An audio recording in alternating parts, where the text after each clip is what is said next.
This week, Texas woke up about a week ago and, well, really one person in Texas woke up and was like, I'm going to be the villain. I'm going to be the villain today. And I have decided that I no longer want to allow people to have access to life-saving medication. The medication that we are talking about is pre-exposure prophylaxis for HIV. This is something that works very, very well to keep people from getting HIV, which you don't want to get because that can kill you. And in the United States, under the most recently the Affordable Care Act, it came out that, hey, you have to pay insurance companies, you have to pay for prevention of things that could kill people. So we have to give people mammograms. Okay. You have to pay for this insurance. You have to get paid for colonoscopy or some kind of colon cancer screening. You have to pay for STI screening. And hey, you also have to pay for pre-exposure prophylactic medications for people who are at risk, any increased risk of contracting HIV. This has been something that everyone has had to implement. We overall decided that this was a great thing. Doing preventative care is always life-saving and money-saving, which is what we always try to push with the insurance companies, right? Is, hey, you really want to save money probably, so let's just do this. And this has been the way it has been for, I don't know, the Affordable Care Act came out like what, 10, 12 years ago? And this is something they've rolled out. Companies have had to pay for it. And recently, about a week ago, Texas said, you know what we could do though? Things have been quiet for a moment. You know, we've had chaos, but it's been quiet here for a moment. And let's just say that you can't have that anymore and you don't have to have it covered because that violates religious freedom. So basically, if you work for an employer that provides your health insurance, they could say, I don't really want to cover that because it promotes a homosexual lifestyle. We were going to today, I know, I just can't. We're going to go through an article that goes over it. We'll talk about what it's kind of saying, where they're coming from. I have a whole bunch of information about if this is affecting you, where you can go and help get paid, like payment for PrEP if you are someone who would benefit from that. We'll talk about what it actually is because there's not a lot of knowledge about it. I found, especially in primary care, amongst primary care peers, there's a lot of people that just don't know a lot about it. We'll talk about how this is already affects a population that is already so at risk for so many other things. And it's just kind of like beating people when they're down. And to help us with this conversation, we have Scott and Vanessa, Nurse Scott and Mama Nurse, to help us with this very frustrating conversation.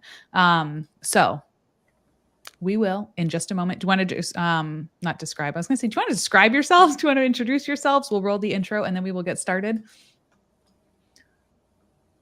Description first. Description, please. Let me describe myself. My name is Scott. I'm a registered nurse. I have the Nurse Scott YouTube channel. I was an emergency nurse for many, many years. I'm studying now to be a nurse practitioner. And this type of story really gets under my skin. I know people that it affects. It affects my community more than others. And so I'm going to have a lot to say today. I don't always, but I will today. I'm excited for it. Not for what's happening, but to hear what you have to say. Yeah. Hi, guys. I'm Vanessa, also known as Mama Nurse. I am a trauma surgical ICU nurse of 8 years. I'm also a mother of 4. And this discussion is basically the part of healthcare that I hate and that I'm embarrassed about, to say the least. They just don't do enough for communities out there. So. Agreed. And both of these lovely humans have YouTube channels that you can view down below. They put all sorts of excellent information out there. Scott is going through NP school and he is sharing some of the ups and, unfortunately today, downs of NP school. I watched that this morning. I was like, oh. And Vanessa puts out all the wonderful things. Right now you're doing a lot on like women's health. And that's been office, breastfeeding, all of those good things. So if you need any information about those, down below. These are my 2 really calm friends, guys. So this is an excellent thing if you're having a lot of feelings today, is these are my calm friends. They make everything okay. If you are here in the chat. You wait. I'm pretty upset about this. I mean, you should be. If you are here watching live, welcome. Hello. Let us know your thoughts and chat in the chat in the chat. That's a very excellent description. CK Medic, hello. Moon Fairy, this topic is going to be interesting. It's going to be infuriating and interesting. I hope you learned something. I found that I did not learn a lot about PrEP in school. And I was someone, I prescribed it a lot because a lot of people would not prescribe it where I lived. They just flat out refused, which was interesting, claiming that they couldn't, which is false. I was like, well, you can, but a lot of people don't like to educate themselves about it. And yeah, it's a population that is already at risk. As we will talk about today, we'll kind of talk about why and how this is just rude. Okay, let me open up our first article, and Scott, just butt in whenever, because I will be on, I don't have two monitors, so I can't see when other people have feelings if I'm on the other screen reading. So just got it. If I hear your heavy breathing of frustration, I'll know. I'm like, oh, we're queuing up. We're getting ready. Things are happening. So this is one of the articles I found. Let me know in the chat. I'll put a poll up as always. Have you heard about this? Have you heard about this? PrEP being not covered in Texas. And if you're watching on the replay, we will have timestamps. So one of the big issues here, okay, just straight off the bat, is PrEP. As PrEP means pre-exposure prophylaxis. We'll call it PrEP because it is a million times shorter.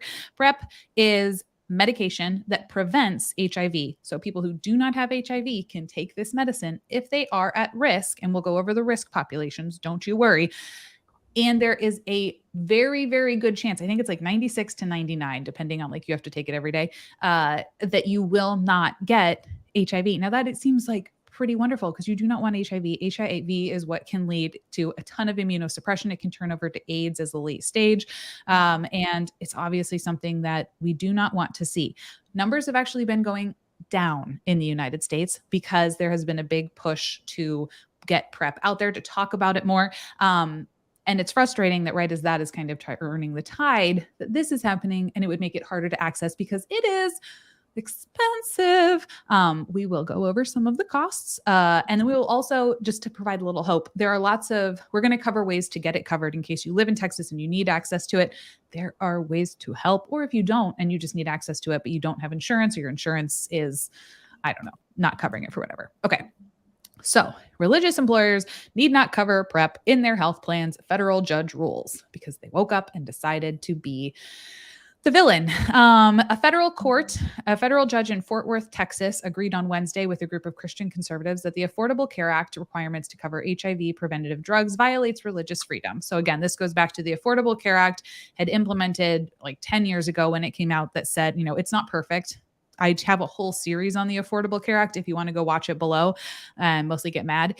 And it talks about what it did, what things were like before, and how it didn't solve a lot of problems, but it did do like little things. One of those little things is your insurance can no longer pick and choose and say, hey, we're not going to cover any of this other random stuff. We're only going to cover, specific diseases in specific situations. It said, no, friend. No.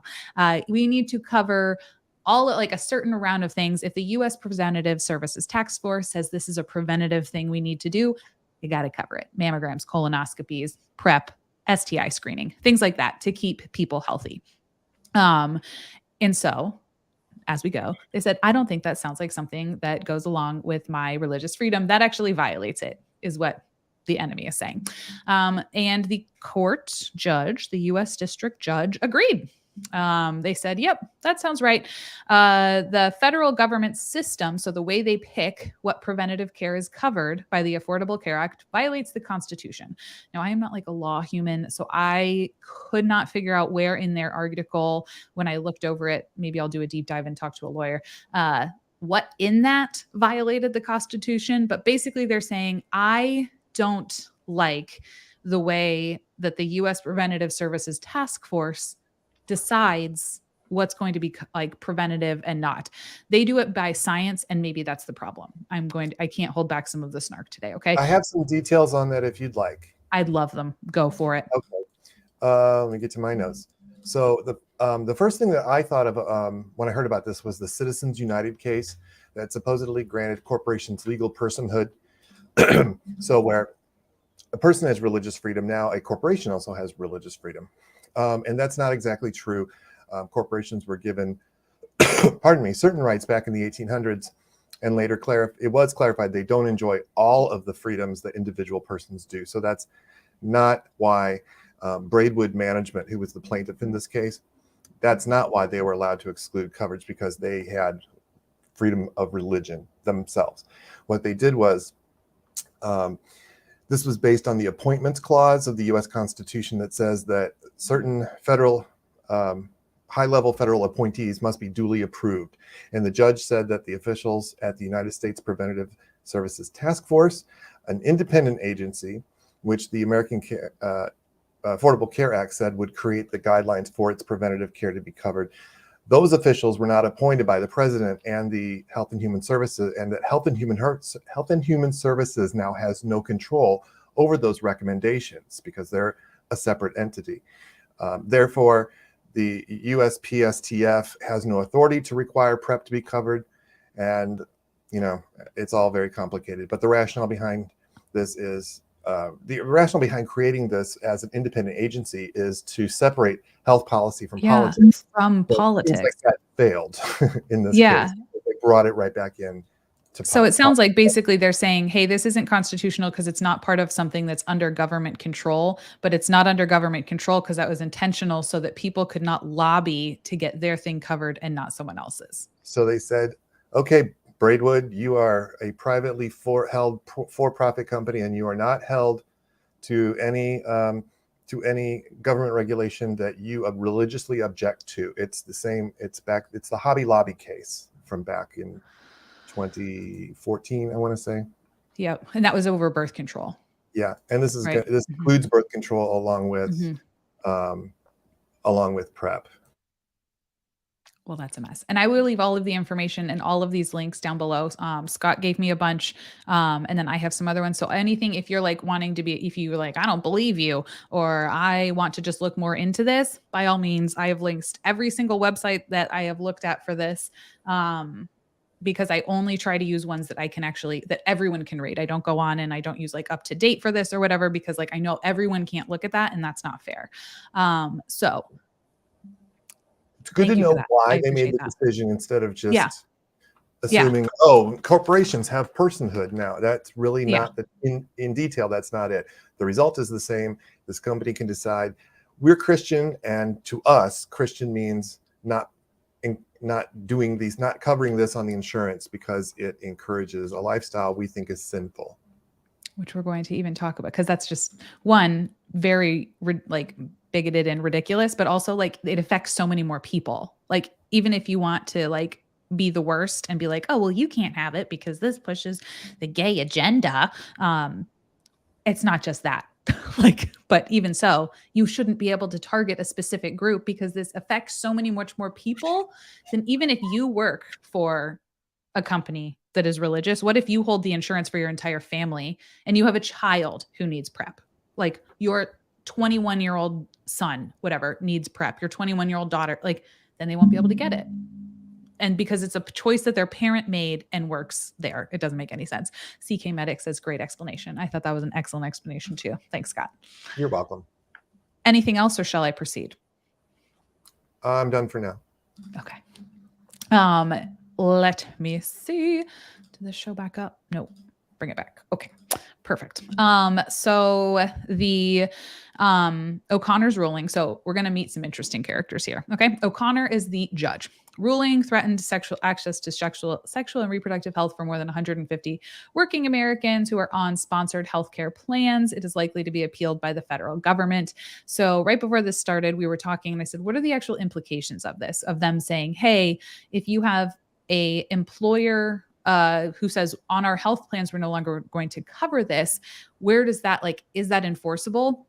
And Scott brought up a good point. He's like, well, I'm sure it's going to get appealed. And so that would make sense that now in Texas, they'd be able to say, hey, this won't work. So it'll get appealed. It'll probably end up in the Texas Supreme Court if they don't bump it all the way to this won't end up in the Texas. This isn't a state issue. This is a federal issue. Oh, well, there we go. It'll end up in the Supreme Court. It'll go to a federal circuit court and then to the Supreme Court if necessary.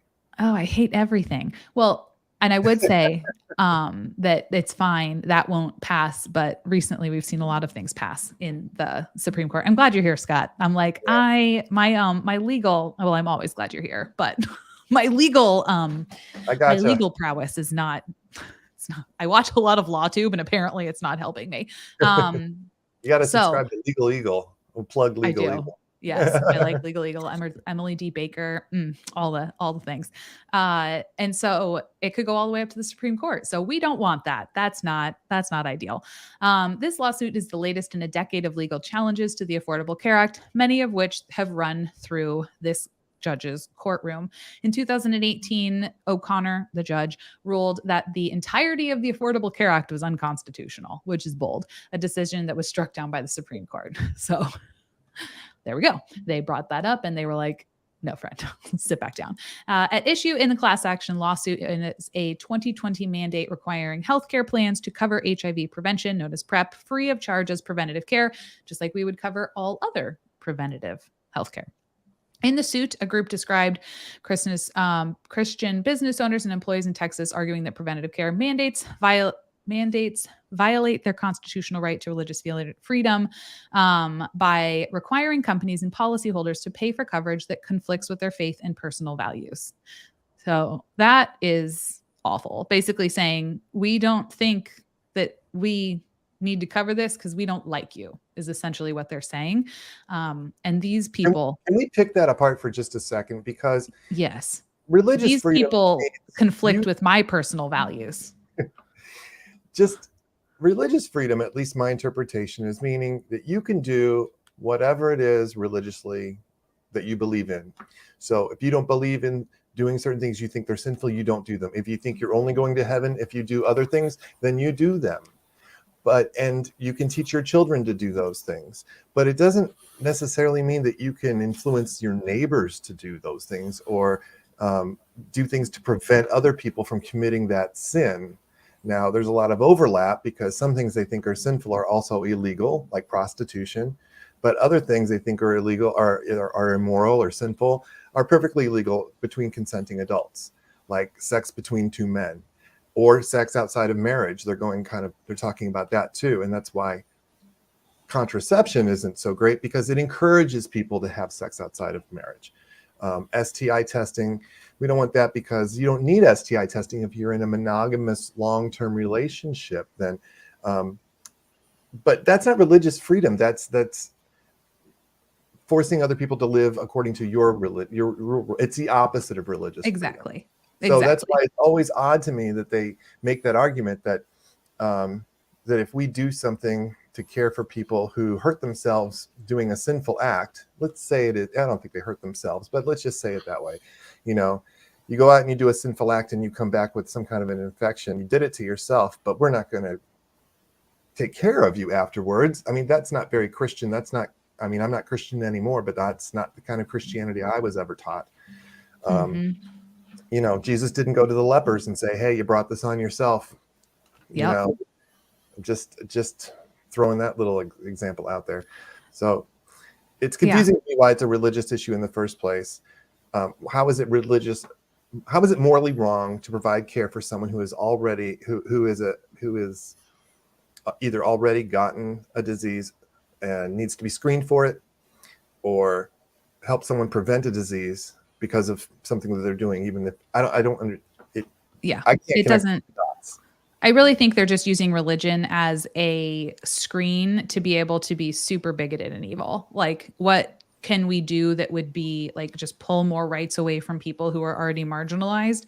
Because there is no rational way that you could look at that and think that any underpinning of like a religion would be like, oh, well, I'm going to do something really awful in hopes that these people get this disease. Because they're framing it as like, oh, well, if we don't do this, like or if we give them this, it's promoting a lifestyle. When we all know, like anyone with hormones knows that you aren't going to stop doing something just because you don't have birth control or you don't have PrEP or you don't have whatever. Like, I think that's their assumption is if we tell them they can't have this protection, we take away their condoms or their IUDs or their PrEP, they're going to go, well, I guess I'll just be a good Christian myself and be in a relationship and not do. People are going to have sex, and gay men particularly love to have sex.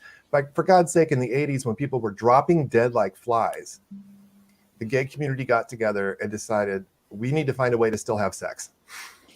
And they found out that using condoms, which was something that gay people never talked about, that was for preventing pregnancy. It was for sailors, right? You know, who were, they said, hey, if this prevents the transmission, we are going to sell the hell out of condoms. And the whole safe sex campaign was born.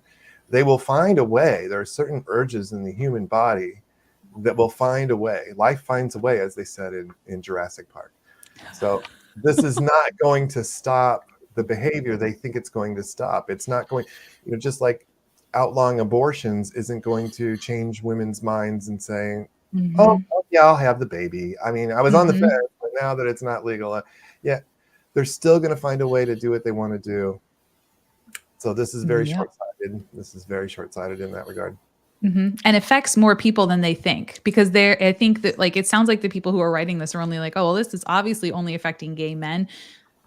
There are many, many other people in this world that have HIV or are at risk to get HIV other than that population. Like, don't they give it to healthcare professionals? Like, if there's an injury at work and you go through the whole screening and all that, isn't that one of the medications that they use? Yeah, healthcare professionals. That's actually post-exposure prophylaxis. It's a little bit different protocol, but it uses the same medicine. So you're very, very close. And some people in healthcare actually do get PrEP if they work in an area where they're at the super high risk of getting harmed with, like, if you work in a population of a bunch of people who are using a lot of drugs, they will give you it. They will give you the option of prescribing it prophylactically if you fear that you might be, like, stabbed with a dirty needle, something like that. So in case you aren't familiar, HIV spreads through, like, bodily fluid or blood. So, like, blood, any semen, you can get it through breast milk, things like that. That is how you get it. And so if you have like a dirty needle, like a needle, if you're needle sharing, that's one way you can get it. Some people get it when they are literally being born. You can get it through, if you get cut, whatever, like anything like that's how you spread it. So this is affecting all sorts of populations, not just that. It's not easy to get. You don't sit on a toilet seat or shake hands with someone. This was explained to me back in college. It's not easy to get, but it can be done. And the way it's when you share body fluids and you think, who do I share body fluids with? Well, certainly not your grocer or your Uber driver, but when you have sex with someone, you do. And if you shoot up drugs and you share needles, then you are. And if you get stuck with a patient's dirty needle in a hospital, then you are. If you're born to a mother with HIV, you are in contact with her body fluids. So it's not for casual transmission, but it is. And 1 in 5 new cases is among women. And it affects, if you've had an STI in the last 6 months, you are automatically at an increased risk of getting it. All of my people, when I was in primary care, who came in with an STI, who were no longer in a monogamous relationship, if they were having any kind of, fun times with more than one person, I offered it to them. I would say probably half ended up taking it. A lot didn't even know that this was a thing. They were like, excuse me, what?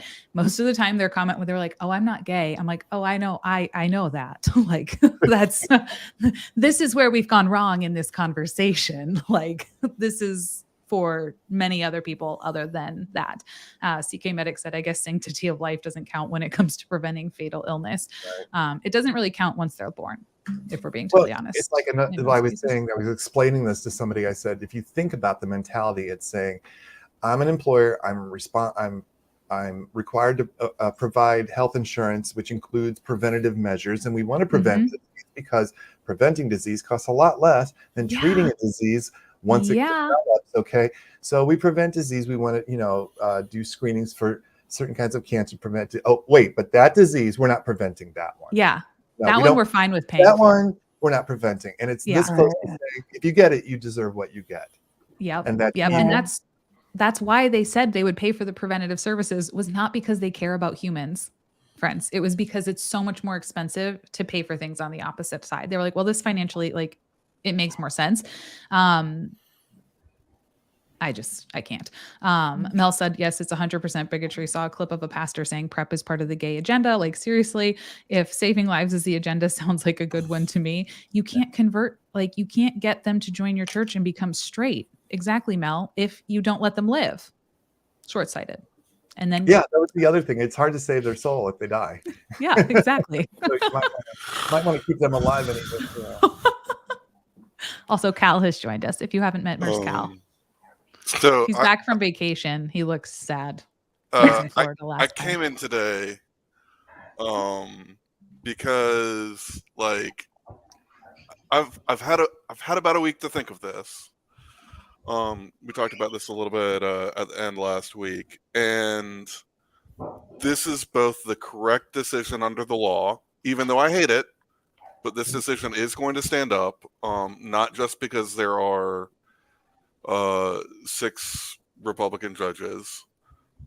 Even if there were 5 or 6 Democrats, it would probably still stand up. And the reason is because even if you can say, hey, look, I don't think that what you're doing is according to your religion, you don't get to tell people what their religion is or how they express it.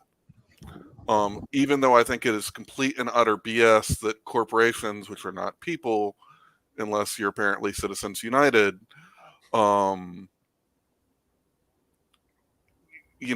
they clearly can't have religious views, and we clearly can't lock them up in jail when they do bad things, which we all know they do because corporations are evil.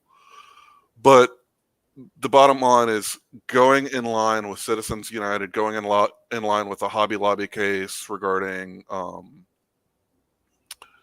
birth control. Like, this 100% is in line with the law as it regards First Amendment. And if you can wrap anything in the First Amendment, you're basically always going to win. And I get the outrage at it. As someone who grew up at Bob Jones, I don't know if anyone here has heard of Bob Jones. Oh, dear. Okay, so Bob Jones was, for a while, the conservative Christian college. It was Liberty before Liberty was a thing. That all of the presidential candidates would come speak at. It was in 2000. It was the college that, finally allowed interracial marriage, because that had become part of the presidential election between Bush and Gore, because Bush had spoken at the college. I get frustrated with fundamental Christianity when it tries to impose Sharia law on everyone else, because a lot of that is what's happening. But at the same time, no matter how much we disagree with them, no matter how much we hate it, no matter how much it affects us, they still get the right to believe whatever BS crazy thing they believe in. Yeah, but does this give them the right to pass it down into, like, now it's going to affect what kind of healthcare we give? Is that what they had decided in the So in the Hobby Lobby case, the thing is that Hobby Lobby didn't want to pay for the birth control. Because it didn't align with their views, because, premarital sex is apparently the only reason why people take birth control. Right. Which most people I know who are on birth control are actually in a committed married relationship, but I mean, they're wrong, Cal. That's what they forgot. They're wrong. Right. But the bottom line is that, corporations get to have and express their own religious views. The problem is going to be figuring out what actually qualifies and classifies as a religious view moving forward, because this is going to be a thing that is really and truly weaponized.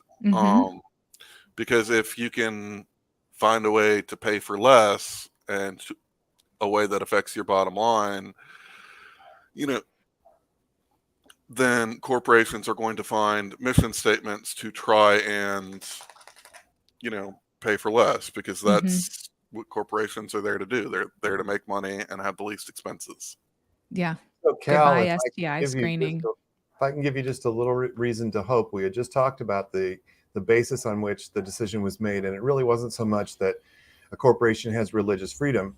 In this case, it was that the agency that set up the guidelines is independent and wasn't appointed correctly under the law, and the HHS doesn't have any control over them, so they shouldn't be the ones to make the rules to cover or not cover certain things. So that may be a way to get through. That may be overturned. We'll see. Because of the Hobby Lobby case, I don't see this legally overturning. And if it is, then it's going to be something like Roe v. Wade, where it ends up being a ping pong ball.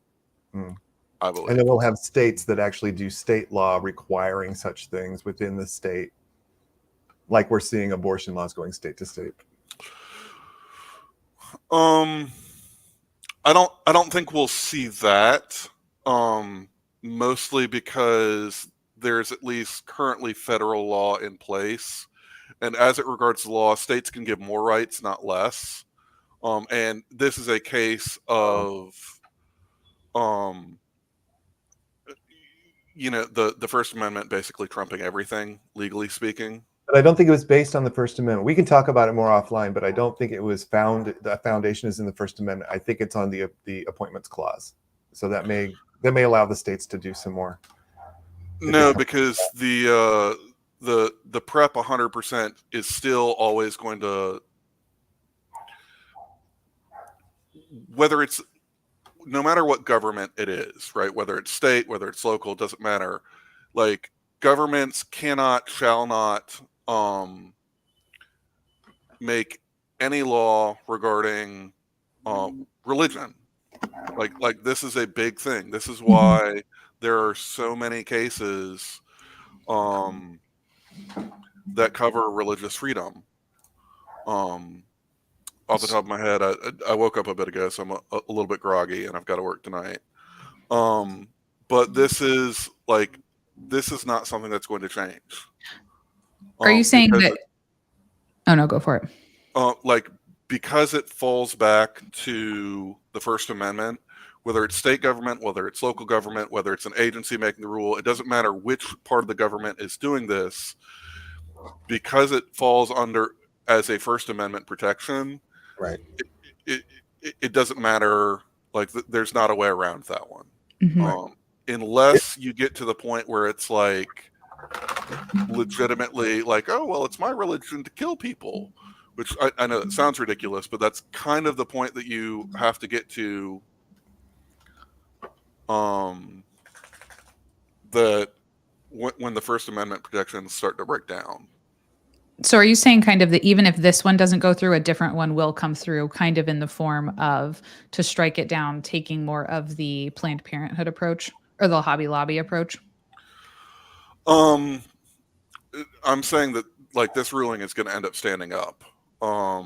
Because it's, as best as I can tell, the correct ruling under the law. Unless we get a major change that corrects Citizens United, which is the basis for a lot of corporations as people laws, then we aren't going to get any sort of underpinning to change the effect. And I think it's going to be a question of whether or not it is based in the First Amendment. Because the little bit of research I was doing before this was saying that corporations have been given certain rights, but not all of the rights that private citizens have. So we'll see. And this particular decision, like I said, was based on a different element of the law. So I hope you're wrong. Me too. I bet you hope you're wrong too. Yeah. And we've been mentioning it a lot. So I just wanted to go over what the Hobby Lobby case said, just in case people aren't familiar with it. So it's Burwell versus Hobby Lobby. And thanks, Scott, for sending this to me. It was a landmark decision. So in the United States corporate law by the Supreme Court, so the biggest court that gets to decide all the things, allowing privately held for-profit corporations to be exempt from a regulation where its owners religiously object to basically something happening for the purposes of religious freedom. So that would be like an exception from the Affordable Care Act. If you are saying, hey, I'm a private company and I don't agree with something for my religious reasons, you do not have to comply with the Affordable Care Act, which is how it looks like they're trying to get out of this. Or any regulation by the government, I guess. Yeah, that's if terrifying. religion, adopted regulation by the U.S. Department of Health and Human Services. Yeah, that's not good. I mean, couching any sort of legal argument in this is my religion is really, a lot of lawyers and judges are they're like, this kind of sounds like BS. And as someone who has actually gone through and lost a case regarding religion, if it is an established religion, something like Islam, Christianity, Buddhism, Hinduism, if it's one of these established religions, it's really easy to get protections for under the law. When you get to things that are questionable, it's a lot harder. That's sometimes the trick, because people will say, like, my religion, I have a religious belief. I don't believe in vaccinations. And a lot of Christians or a lot of Catholics were saying that. And the Catholic Church had to come out and say, no, we don't teach that. So we're not, it had to tell all its priests, stop writing letters for your congregants that they don't have to get the COVID vaccine, because we don't have anything in our dogma about COVID vaccines. So people will just make stuff up, like, I won't bake a cake for a gay couple. That's not a tenet in anyone's, it says don't go be gay. It doesn't say anything about baking them a cake or, renting them tables and chairs for their wedding or anything else. It's such a stretch what people do with religious freedom. I believe in religious freedom. I believe if you want to, you should live your life and follow a philosophy that is meaningful to you, and teach your children to live that way. But you can't put those same values on other people. Yeah. You can try to influence them casually. You can talk to your friends and try to bring them over to your way of thinking, but it's not something that needs to be put into law. And this is one of the, and it can't be abused, even when, we allow, by law, we allow religious freedom, but don't abuse that privilege to be an asshole against gay people or women who want to use contraception and say it's because of you're abusing that religious freedom. You're using it to oppress people instead of being free. I'm like, we're mixing these two up, my friends. We're not a theocracy. No, not yet. Not yet. Well, yeah, not yet. Not yet. Seriously. And to provide us with a tiny bit of positivity, Noralia, I'm sorry, I'm probably butchering your name, just got an A on my anatomy midterm, 2 midterm though. So that's something to celebrate. That's wonderful. Congratulations. Everyone give her props in the chat. We are incredibly happy for you. Trans nursing student here. I'm mortified and pretty heartbroken about the state of healthcare currently. Yeah, I don't blame you. That is. Go make it better. Yes, make it better. Oh, and you're live here for the first live. Welcome. Welcome. I'm very proud of you for getting an A on that exam. I never got an A on an anatomy exam, so you got this. Capitalism loves oppression, says Nerd Bridget. Yes. Yes.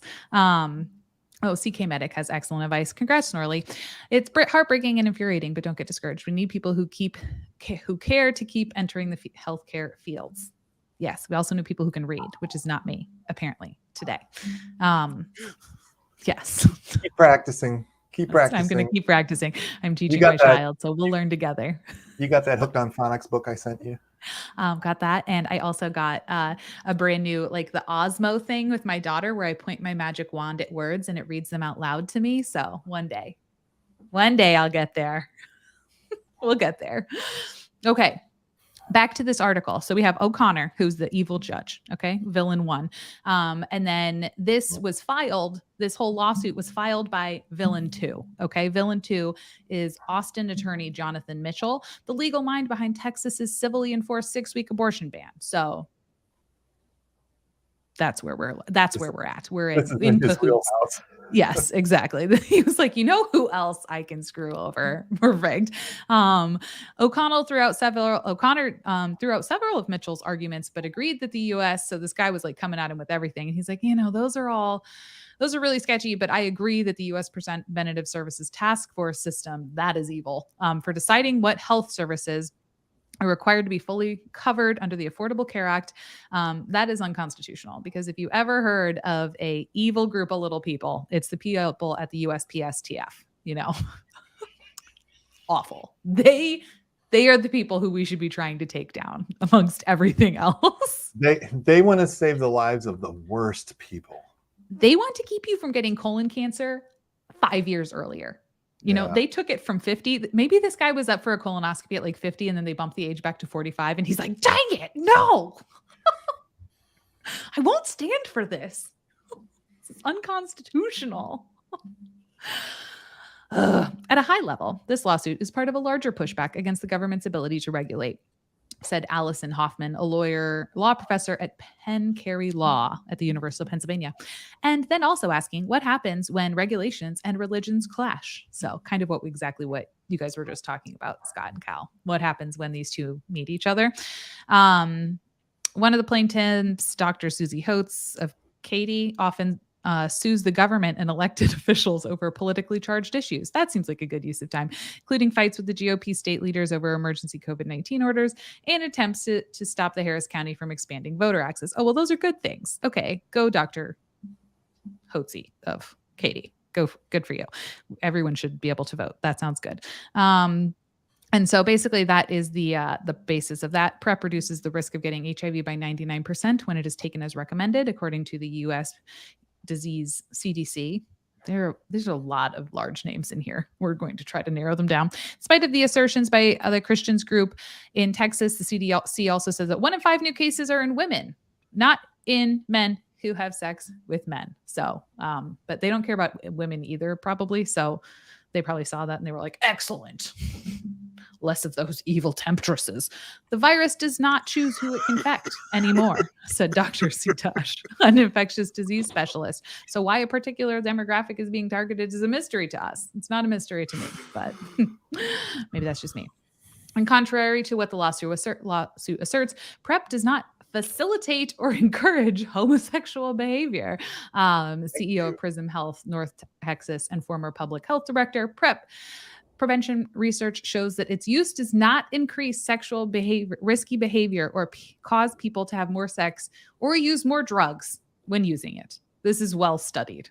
So they had to actually go out and study, hey, if we give you this medicine, will it make you have more good times with more people or shoot more things into your body? And they found no. Why we had to do a study on that? Beyond me, but that's now even studied. So that was my first thought when I seen like the title and everything like that. It's not going to make people go out and do these things more. It's all about the prevention of it, the prevention of the outcome. Yeah. Even if that research went the other way and said, hey, once people are on PrEP, they're like, yahoo, I'm going out every night with someone new. That's their right. Right. That is their God-given right to share their body with whoever they want to, as long as it's consensual.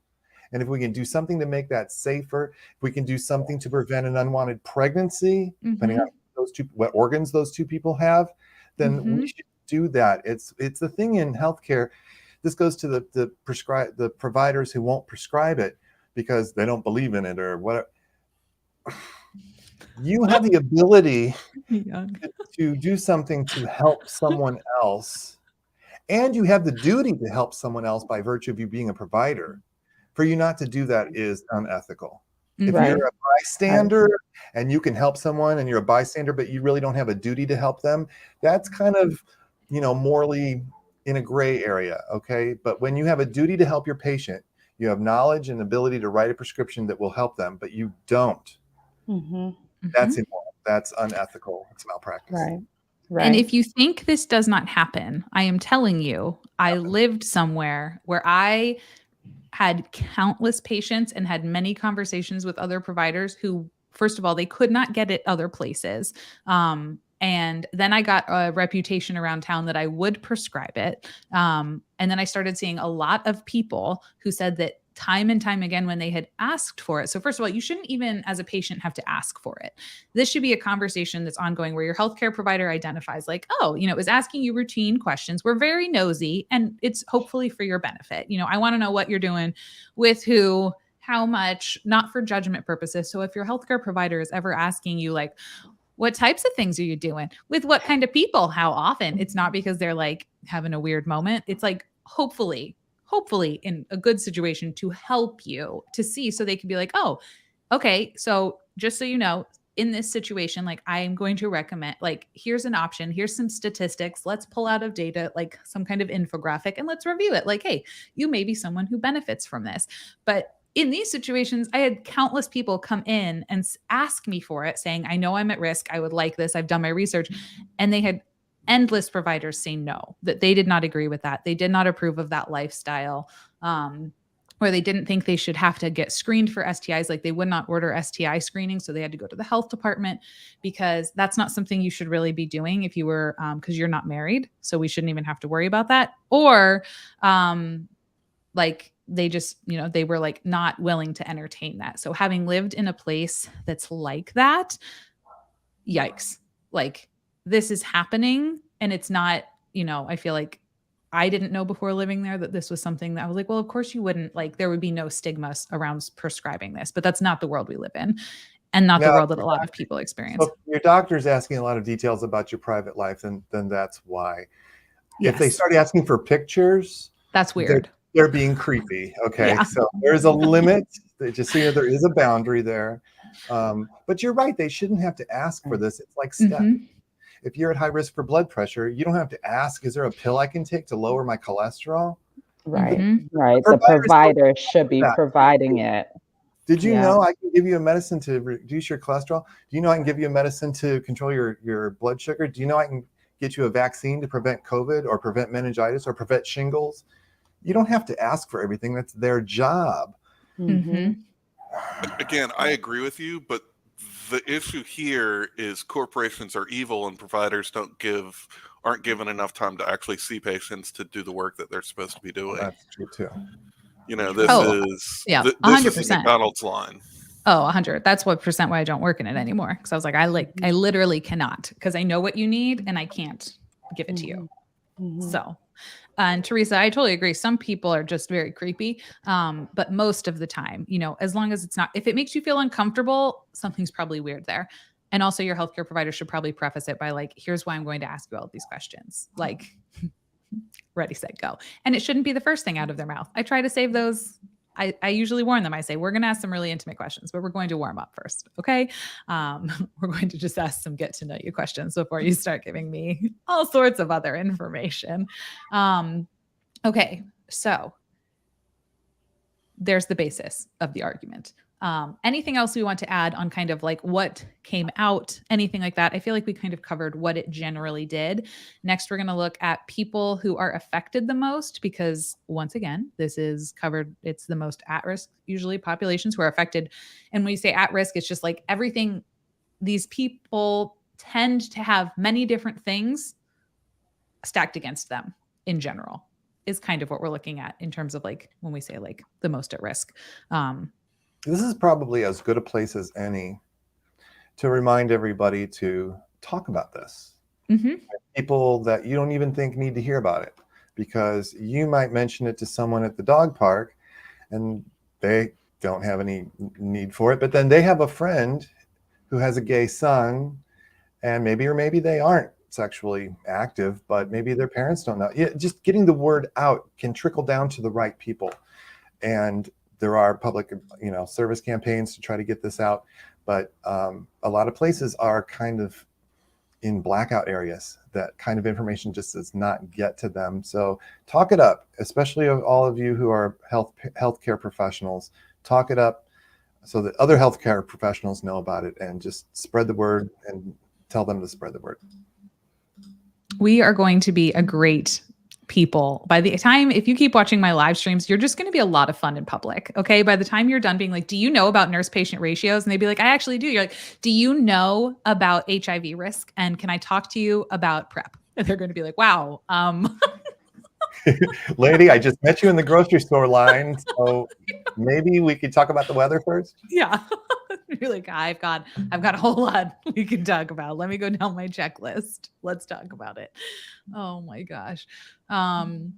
Okay. So quick rundown in case people are not overly familiar.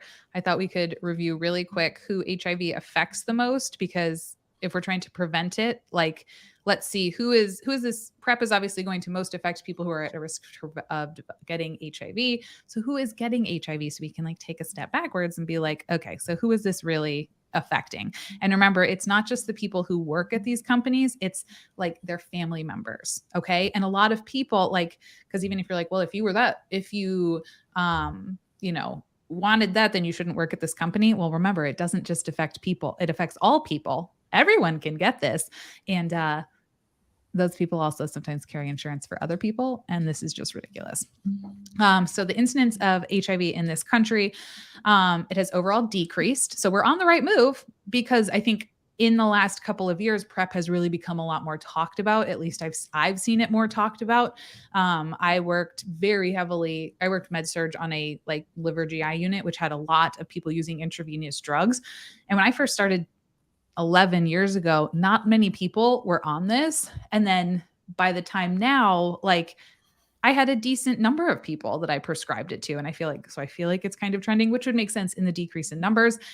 If we're just looking in terms of populations, 70% of the cases in the US were among gay, bisexual, and other men who reported male-to-male sexual contact. And you can let me know in the comments if you want to go into why, but it's not because they're cursed by Satan. Okay. I think we can rule that out. It's not because of that.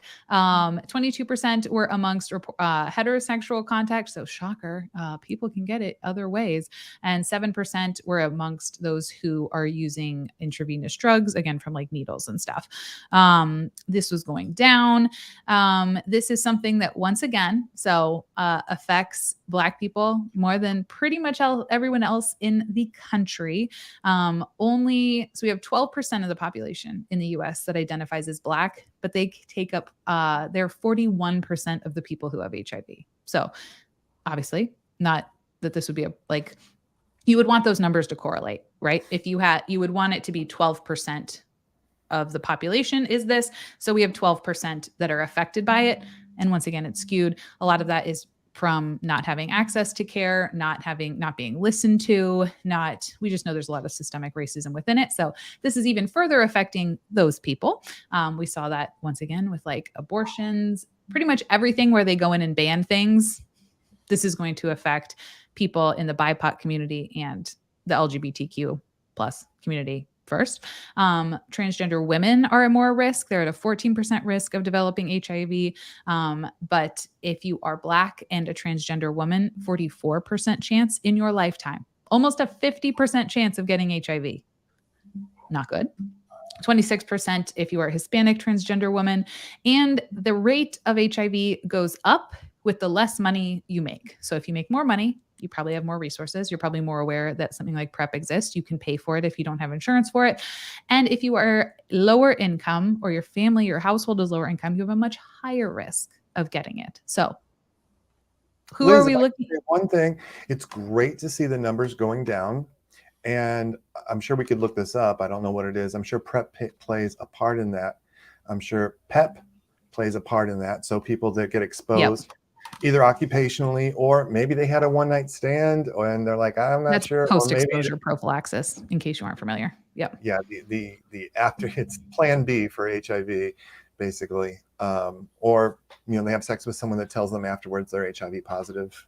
And aside from going, why didn't you tell me before we had sex? Mm-hmm. You have now a couple pills you can take to prevent HIV. All of that, I'm sure, plays into the reason for the rate decrease, but there's also treatment as prevention that we haven't talked about yet. So people who are HIV positive, taking medications to bring their viral load, the amount of virus in their body down, gets to the certain point where the tests can't even pick it up, called undetectable. It's been shown they're unable to pass it along through sex to other people, which is amazing, because when you have HIV, you're not only worried about your own health, you're kind of worried about giving it to someone else. That would be an awful thing to experience, knowing that you gave it to someone else. So if you take your medicines, you get it down to undetectable, you cannot transmit that to someone else through sex. It hasn't, I don't know about the research with like sharing needles, but through sex, that is true. And good news for you too, if you are HIV negative, having sex with people and you don't know their HIV status, and maybe you are or aren't on PrEP, but you know, if it's somebody that is undetectable, then you are at very little, if any, risk of getting HIV from that person. So that's called, and that's huge. Treatment as prevention. And you'll see U equals U, which is undetectable equals untransmittable. And it means people with HIV can have sex again without losing their minds worrying about giving it to someone. And that's huge. That has definitely, I've had a lot more people who have zero detectable viral load than we had. A lot of patients with HIV, like I said, in the beginning of my career, and I very rarely saw people with zero viral load. So we've come there's a long way in that 10 years of. And the tests have gotten better. The tests have even gotten better. So it used to be if it was less than 75 copies in a sample, then that was undetectable. Now they can detect down to 20 copies. And so to be undetectable, you have to be under 20, and many people are. Yeah, which is awesome. Yeah. So that's kind of the population. And that's one of the things that just makes me mad about rulings like this, is like, you're already taking people who are marginalized in so many other ways. And now you're like, this is who it's going to affect the most. So that ruling is not going to affect anyone like, if you have money, you're still going to be able to get it. If you are, if you're white, your doctor's probably going to listen to you more. You have more of a chance of them listening to you than if you come in. You're even going to be aware of the resource more. Studies are showing that a lot of people aren't even aware. Heaven forbid you speak a different language. If you speak Spanish and you live in Texas, like, if you speak English and most people don't even already know about it, I mean, CDC has a page in Spanish, but like, what is the real chance that you're probably going to be aware of that? You know what I mean? And there's a huge Hispanic Spanish speaking population in Texas. Messed up, just ridiculous. I mean, let's also talk about the fact that for a lot of people in lower income, a lot of times, a not insignificant amount of their health care is through the health department, right? And so, sure, the health department for me may be like a 10, 15-minute drive, but, currently speaking, I have 2 cars for me. I'm working on selling one. It's okay. I'm not that fat yet. But for a family of 5 or 6 that may only have 1 car, they may not be able to get transportation there, and Uber isn't cheap. And like, there's always practical costs to consider. Yep. And being able to take something every single day, having a safe place to store your medicine. Like, basic things here that are just like, that is not something that everyone has. Having a lifestyle that is safe enough where you have somewhere to put your medicine and know when your roommate's not going to take it, someone else isn't going to take it, you are available at the same time every day. Like, so now you've removed even paying for it. So that's really delightful. And let's make things just even harder than they already are. Also, speaking of difficult, it's expensive. So there are 3 different types of medications for PrEP. Well, Truvada is more affordable. So there's Truvada and Descovy. Those are the 2 oral ones. Descovy's newer. Truvada's older. Truvada, as anyone, like, as if you don't have risk factors for it, this one's more like most people can take it. You can get the generic for $30 to $60 a month. Some places I was looking up near me, it's $80 near me. National averages are $30 to $60 a month, which might seem for me like I could do $60 a month, $80 a month. But I'm telling you, most people most people can't. Who I was prescribing this to the most was 20-year-olds, people in the 20-ish age who did not have $60 to $80 a month. And if they did, they were not spending it on this. Like they were not, because when you're 21, that's not, you're like, okay, I have an extra $60. You know what I'm going to go get? Like, you know, Liz at the doctor's office was like harping at me that I really needed to get this, but I think I'm going to be fine, because you think you're invincible when you're 21. You're like, this will never be me. No one talks about it, like we said. So you're like, I don't even know anybody who has this, even if you do, because no one's sitting down and just talking about it. So you don't spend the $60. If it's free, you'll probably go through and you'll swing through the pharmacy and be like, okay, I'll go snag that. Like, let's go do it. But you're not going to spend $60 a month to go get it. And that's just for Truvada. Descovy is like $2,000 a month unless you have insurance. So that's not a good option. Descovy is also not for people assigned female at birth, fun fact. And it's not recommended for trans women either, because they're not sure what the estrogen, what happens there. And then there's a shot, and that's $3,700 a month. So I personally... It's actually a little bit more than that, because it's $3,700 per shot, and you have to get a shot every 4 weeks, and then after your third shot, then it's every 8 weeks.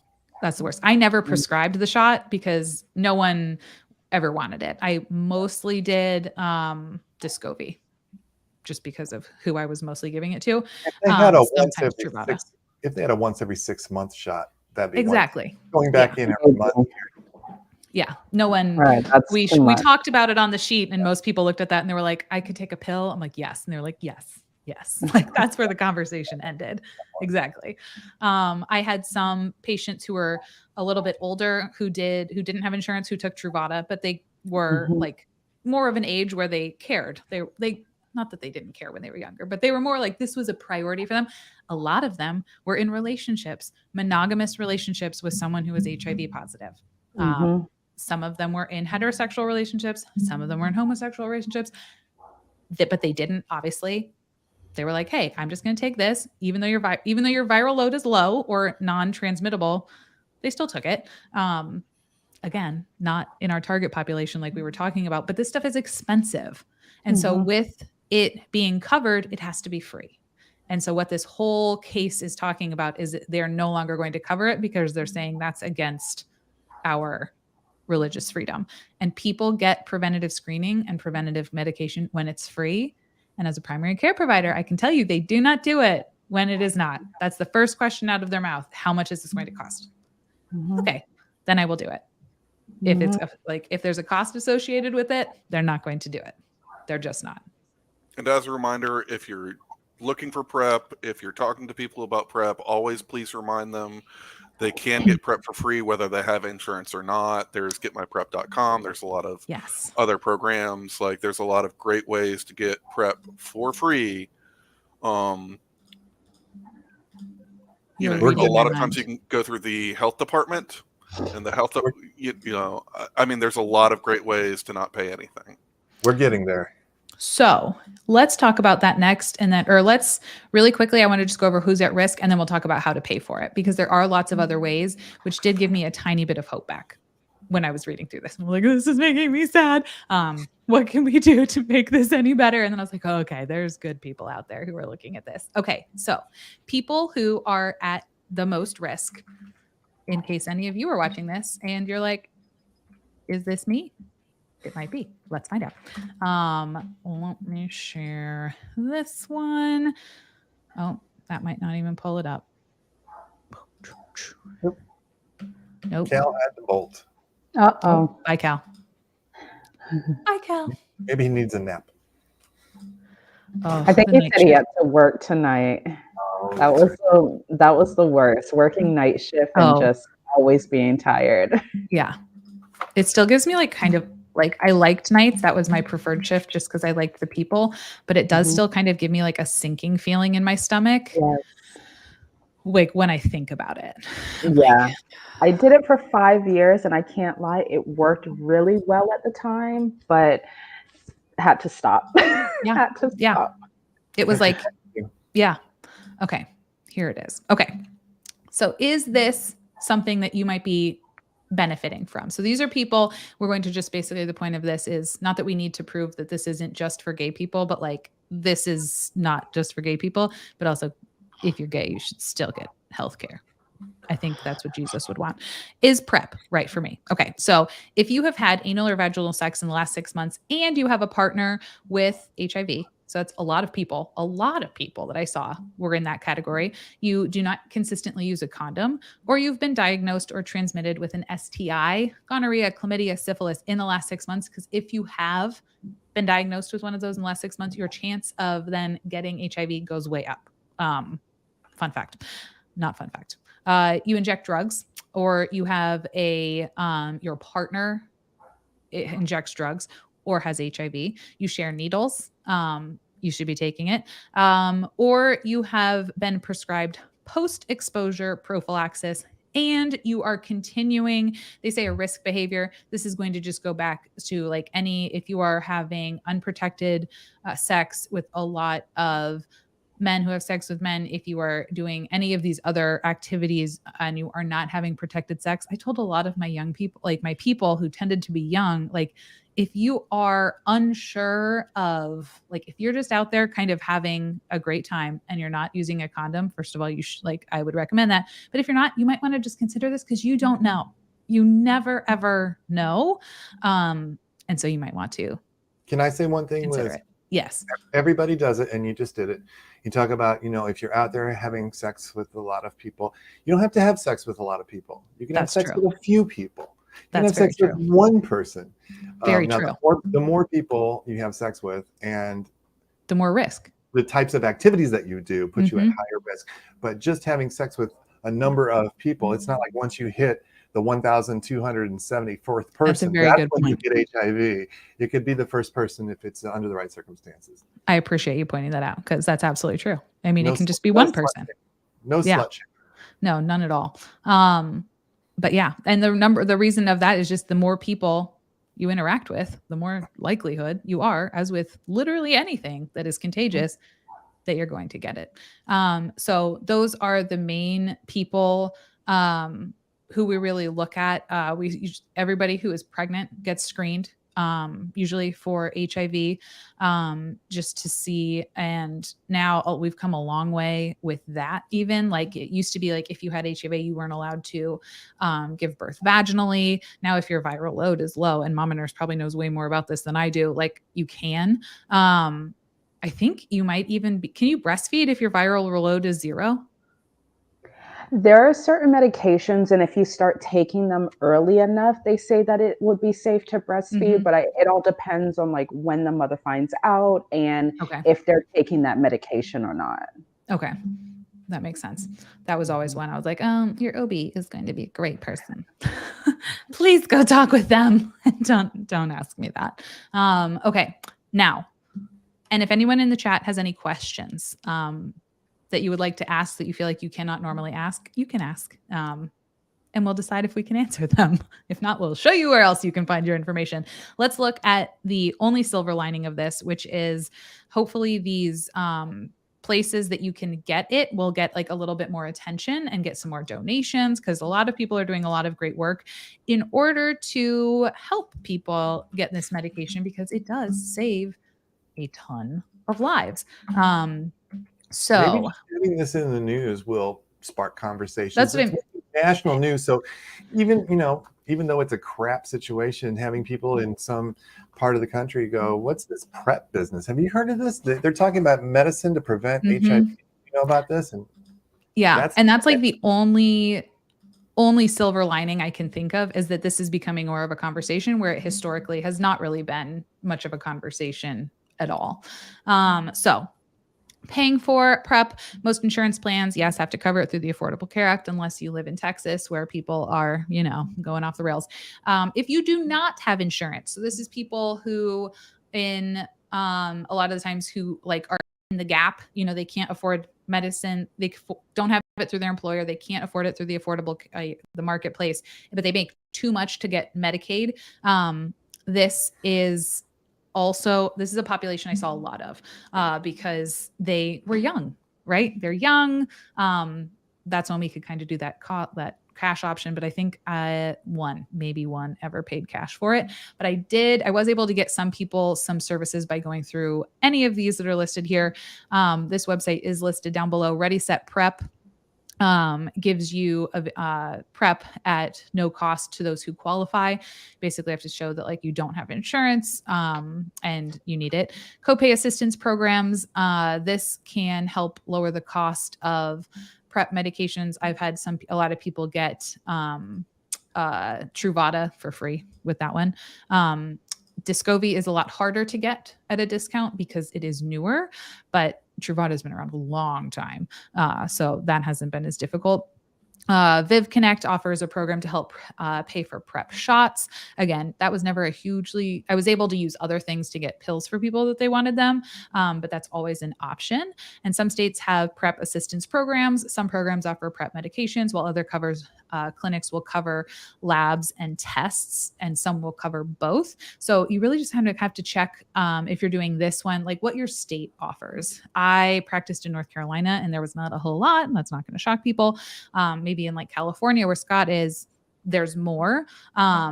Just because that's like, I don't know if that's where the state wants to send its funding, and I don't know about Florida. But these are the primary ones that I know, and you can go through. Will this open in this tab? Nope, it opened in a different one. There is a flow chart. Who doesn't love a flow chart? It's an algorithm. Yay. I love an algorithm. This is like this makes my heart happy. Are we in ACLS class? Yeah. Whenever you're going to learn to love algorithms, Scott. With NP stuff, you're going to learn to love it. How do I pay for pre-exposure prophylaxis?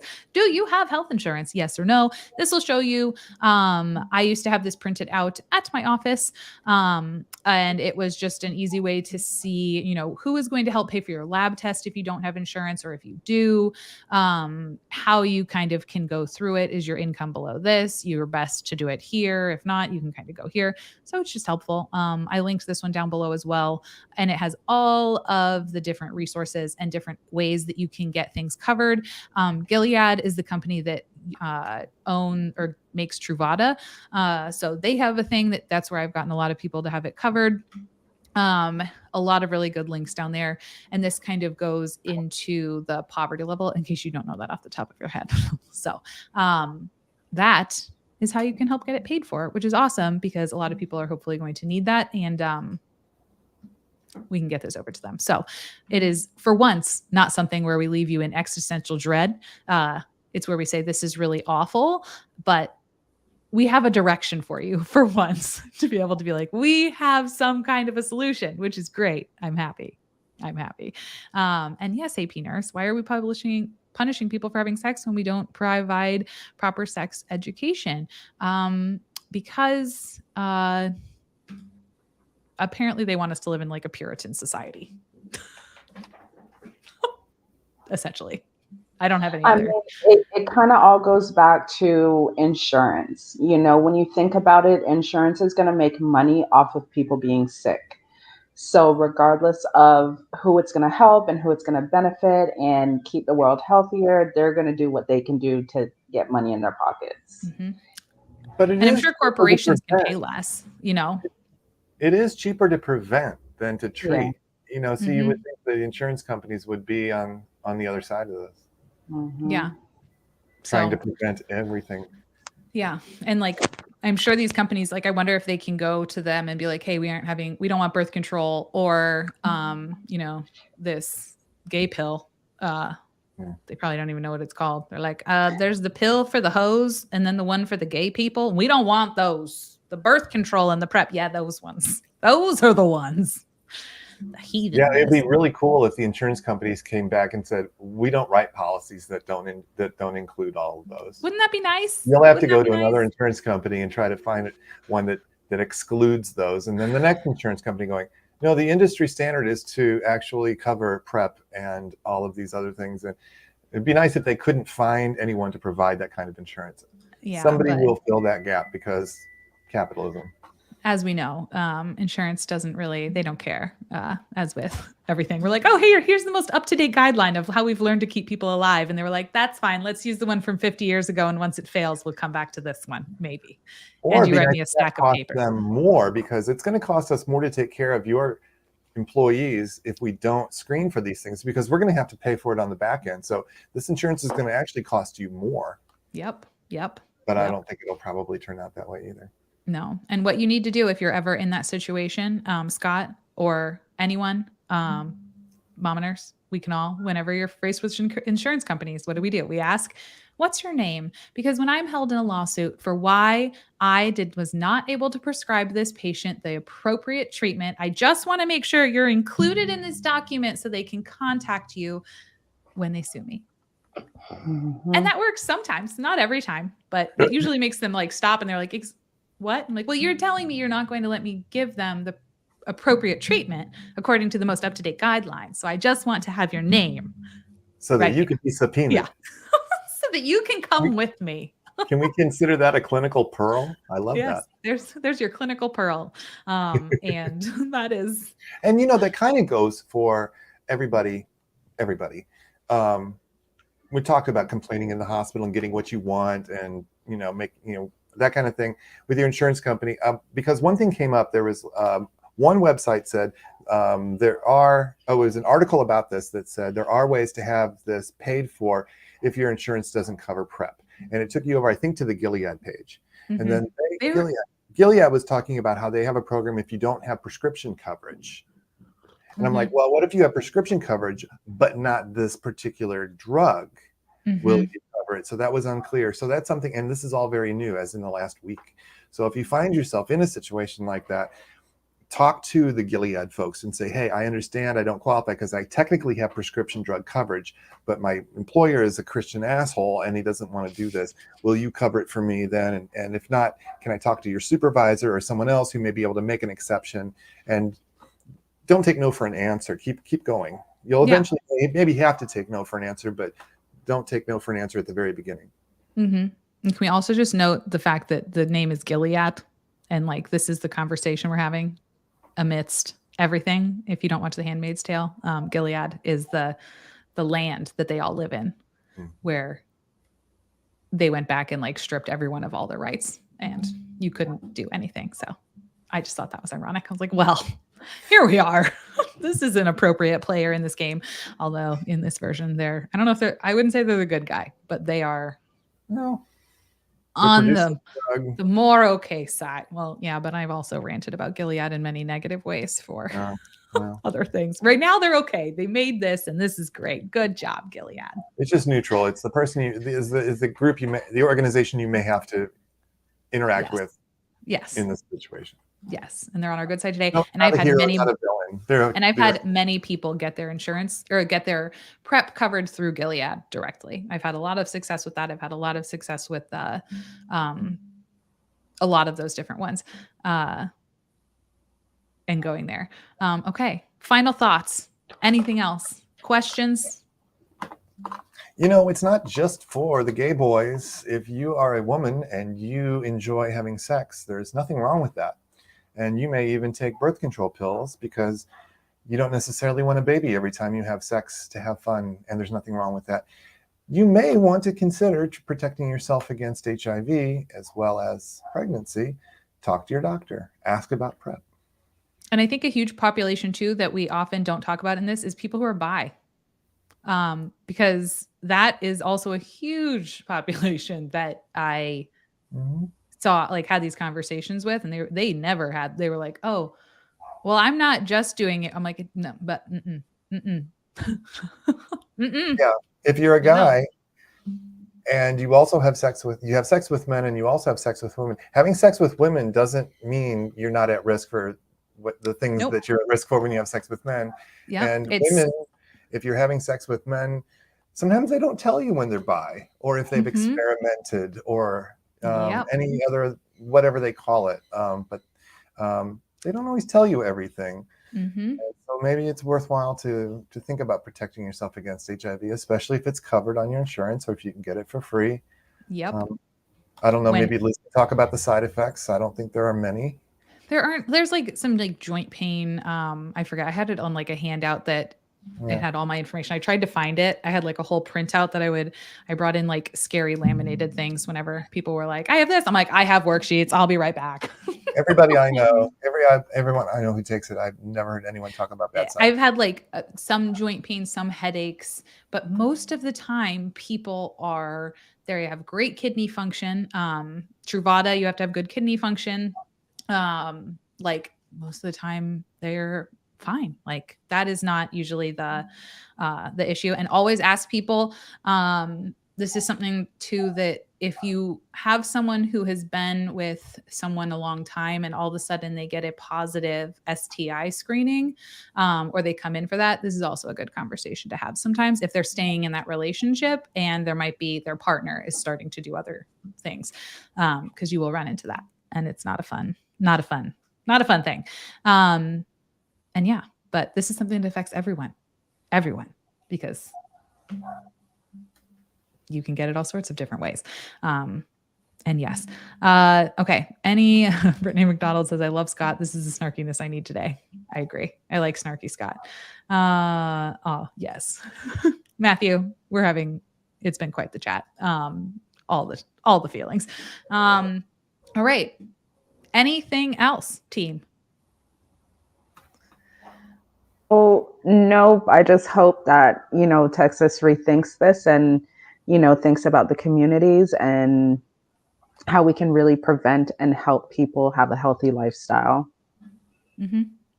I hope it gets the word out, that people just learn more about it and are like, oh, this exists. Okay. Mm-hmm. Just to clarify, the state of Texas is doing some really nasty things. This isn't one of them. This is somebody in Texas, and it's a federal case. Yes. So it's going through the federal court system. It's not a Texas law that they're trying to change or anything like that. It's not something that was done by the Texas, governmental machine. Just happens to take place in Texas, perhaps not surprisingly. It's just villains who happen to reside in Texas. Yeah. Very and not in the governor's mansion. Yes. Different ones. Different villain. Yeah. Not on the spotlight today. Taking a day off. Taking a day off. We'll talk about them. We'll talk about them later sometime, maybe. I'm sure we'll get to them soon. We can tie it into healthcare, I guess we could. I'm sure we will get to them. All right, friends. Well, thanks for helping me discuss this. I very much appreciate it, especially since my legal prowess is low. And Scott, I'm glad you could give your insight from something that is near and dear to your heart. And I feel like you give a great perspective. And Thank Cal you. Too. And Vanessa, you're always amazing. I appreciate you. If you found this helpful, give it a like. That tells the YouTubes that,